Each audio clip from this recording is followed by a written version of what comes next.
करना साहब क्या हाल है? ठीक वालो हाल सेहतां तबीयतां कैसियां ना? सेहत ठीक ते कुधर जाई रहे हो? यही रहा उसने कुसने परदेसी ने क्या करसो था? उते लस्सी उतना मंझी कोनी रखी हुई था लस्सी कुछ को अनसो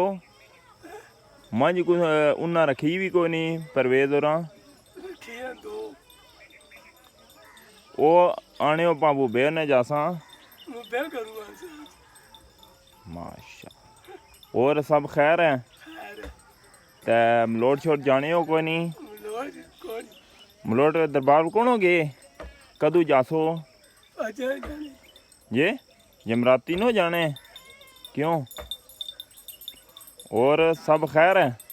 मुँह बके जाइना ये बकरी पब्बी कौन हो जाने ते कोई डलैक वगैरह मारी ओड़ो ना हैं कोई डलैक शैक मारी ओड़ो ना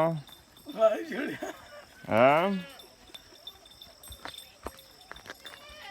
बाकी लगने जी देसी मॉल सारा चलो माशा ठीक है फिर जो तुसा लस्सी आनो अल्लाने वाला है अल्लाह ने वाला ठीक